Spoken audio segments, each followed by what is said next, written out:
Hi friends, அனைவருக்கும் வணக்கம். நம்ம இந்த பதிவுகளில் என்ன பார்க்க போகிறோம் அப்படின்னு பார்த்தீங்கன்னா, பால் நைட்டு குடிக்கிறதுனால உடம்புல ஏற்படக்கூடிய மாற்றங்கள். நைட்டு பால் குடிக்கலாமா, குடிக்கக்கூடாதா? பால் குடித்ததுன்னா நம்மளோட உடம்புல என்னென்ன விஷயங்கள்லாம் நல்ல விஷயங்களாக நடக்கிறதுக்கு நிறைய வாய்ப்பு இருக்குது அப்படிங்கிறத பற்றியெல்லாம் இந்த பதிவுகள் மூலம் உங்ககிட்ட நான் சொல்ல போகிறேன். அதுக்கு முன்னாடி பால் பார்த்திங்கன்னா நிறைய பேருக்கு ரொம்பவே பிடிக்கும்னு சொல்கிறேன், சில பேர்த்துக்கு பிடிக்காது. ஆனால் பாலில் இருக்கக்கூடிய நன்மைகள் அதிக அளவில் இருக்குங்க. பால் வந்துட்டு நம்ம நைட்டு தூங்க போகிறதுக்கு முன்னாடி குடிச்சிட்டு படுத்தோம்னா நம்மளோட உடம்பு ரிலாக்ஸ் ஆகும், மன அழுத்தம் குறையும். அது மட்டும் இல்லாமல் நிறைய பிரச்சனைகளுக்கு இந்த பால் பார்த்திங்கன்னா ஒரு சிறந்த தீர்வாக இருக்குன்னு கூட சொல்லலாம். அது என்னென்ன அப்படிங்கிறத பற்றியெல்லாம் இந்த பதிவுகள்லாம் உங்ககிட்ட ஒன்று நான் சொல்ல போகிறேன். அதுக்கு முன்னாடி நம்ம சேனலை இப்போ தான் நீங்கள் ஃபஸ்ட் டைம் பார்க்குறீங்கன்னா சேனலை மறக்காமல் சப்ஸ்கிரைப் பண்ணிவிட்டு அப்படியே பக்கத்தில் இருக்கும் நோட்டிஃபிகேஷனுக்கான பெல் ஐக்கானை கிளிக் பண்ணி வச்சுக்கோங்க. வீடியோவை ஸ்கிப் பண்ணாமல் முழுசாக பாருங்கள். அப்போ தான் நான் சொல்ல வர பயனுள்ள தகவல்கள் கூட உங்களுக்கு புரியும். இப்போ வாங்க நம்ம வீடியோக்குள்ளே போகலாம். பாலில் இருக்கக்கூடிய ட்ரிப்டோபன் மற்றும் மெலோடினின் பார்த்தீங்கன்னா ஹார்மோன் மூளையை அமைதிப்படுத்தி ஆழ்ந்த தூக்கத்தை நமக்கு கொடுக்கக்கூடியதாக இருக்குங்க.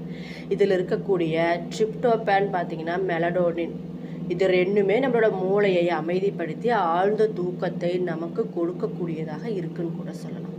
அதுக்கப்புறம் பார்த்தீங்கன்னா மன அழுத்தத்தை குறைக்கக்கூடியதாக இருக்குங்க இந்த பால். ஒரு கப் வெதுவெதுப்பான பால் நம்ம நைட்டு காய்ச்சி குடிக்கும்போது அது பார்த்தீங்கன்னா நம்மளோட நரம்புகளை தளர்ச்சி படுத்தி நம்மளோட உடல் மற்றும் மன சோர்வை போக்கக்கூடிய தன்மை பார்த்தீங்கன்னா இந்த பாலுக்கு நிறையவே இருக்குன்னு கூட சொல்லலாம். அதுக்கப்புறம் பார்த்தீங்கன்னா நம்மளோட உடல் வலிமை, பால் குடிக்கிறது பார்த்தீங்கன்னா நம்மளோட உடல் வலிமை ரொம்ப வலுவாக இருக்குன்னு சொல்கிறாங்க. பாலில் இருக்கக்கூடிய புரதம் பார்த்தீங்கன்னா நைட்டு நம்ம குடிக்கும் பொழுது இரவு நேரத்தில் நம்மளோட தசைகளை சீராக வச்சு மீண்டும் வரவும் வலிமையை பெறவும் உதவுதுன்னு கூட சொல்லலாம்.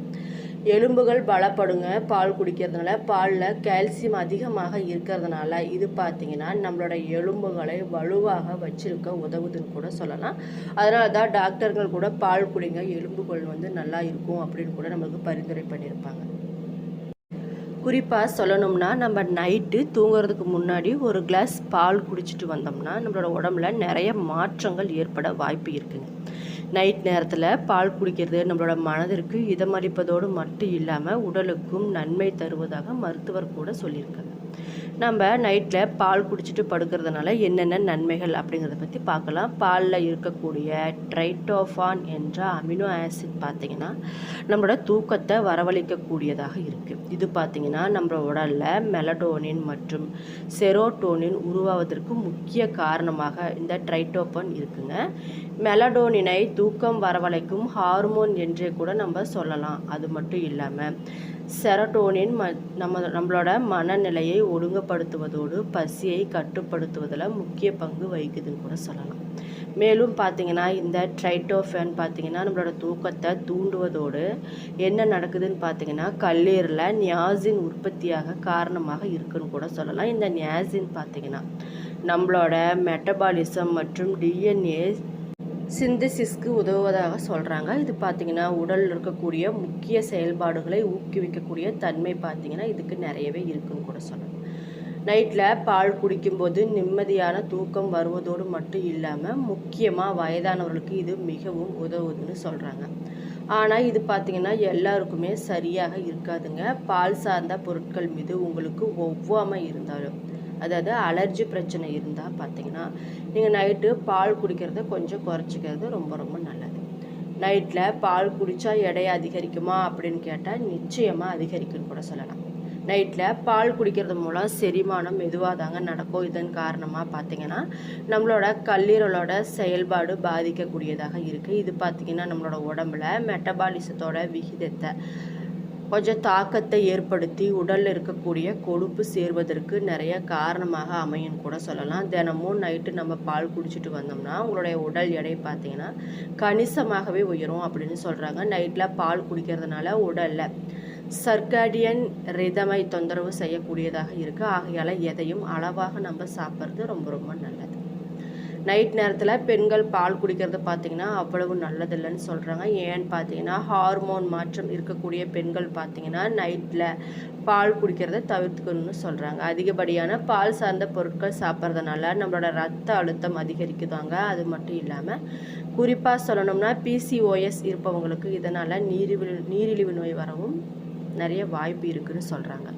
பாலில் ஃப்ரோஜென்ட்ரோ மற்றும் எஸ்ட்ரோஜன் போன்ற பல்வேறு ஹார்மோன்கள் இருக்கிறதுனால இவை நம்மளோட நிறைய பிரச்சனைகளை உருவாக்கக்கூடியதாக இருக்குது. பாலில் இருக்கக்கூடிய ஊட்டச்சத்து பார்த்திங்கன்னா நிறைய இருக்குங்க. அதனால் அளவாக சாப்பிட்றது ரொம்ப ரொம்ப நல்லது. உங்களுக்கு கால்சியம் புரதச்சத்து பற்றாக்குறை இருந்தாலும் தாராளமாக பால் குடிக்கலாம். இப்படி எந்த குறைபாடும் இல்லாதவர்கள் பாலிற்கு பதிலாக ராகி, பச்சை இலை காய்கறிகள், எள் இது மாதிரியெல்லாம் பட்டியலிட்டு நம்ம சாப்பிட்டுட்டு வந்தோம்னா உடம்பு நல்லா இருக்குன்னு கூட சொல்லலாம். குறிப்பாக சொல்லணும்னா நம்ம நைட்டில் பால் குடிக்கிறது அவ்வளவு பெரிய பிரச்சனைகளையும் கொண்டு வராதுன்னு கூட சொல்லலாம். இது உங்களுக்கு பார்த்திங்கன்னா நல்ல தூக்கத்தை தான் கொண்டு வரக்கூடியதாக இருக்குது. இது பார்த்திங்கன்னா அதே சமயத்தில் உடல் எடையை குறைக்க விரும்புவங்க நைட்டில் பால் குடிச்சிட்டு படுக்கிறத கொஞ்சம் தவிர்த்துக்கோங்க. அதுபோல் ஹார்மோன் சமநிலை இல்லாத பெண்கள் அதிகப்படியான பால் குடிக்கிறதுனால நம்மளோட உடல்நல பிரச்சனைகள் அதிகமாக ஏற்பட வாய்ப்பு இருக்குங்க. இதன் மூலம் பார்த்திங்கன்னா நிறைய பிரச்சனைகளும் வர வாய்ப்பு இருக்கிறதுனால கொஞ்சம் கவனமாக இருந்துக்கோங்க.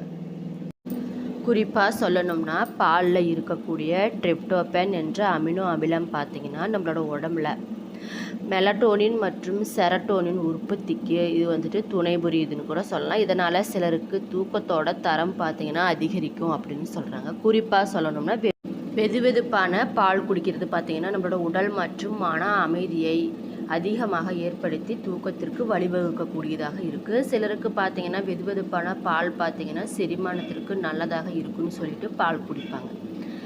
எல்லாருக்கும் இந்த பிரச்சனை பார்த்திங்கன்னா பால் குடிக்கிறதுனால இந்த பிரச்சனையெல்லாம் தீரும் அப்படின்னு வந்துட்டு சொல்ல முடியாது. குறிப்பாக ஒவ்வாமை பிரச்சனை இருக்குவங்க இந்த பால் குடிக்கிறத தவிர்க்கிறது ரொம்ப ரொம்ப நல்லது. பாலில் இருக்கக்கூடிய கால்சியம் மற்றும் புரதம் பார்த்திங்கன்னா எலும்பு மற்றும் தசை ஆரோக்கியத்திற்கு முக்கியமான பொருளாக இருக்குன்னு கூட சொல்லலாம். இது பார்த்திங்கன்னா உடலுக்கு நிறைய பயன் தரக்கூடியதாக கூட இருக்குன்னு சொல்லலாம்.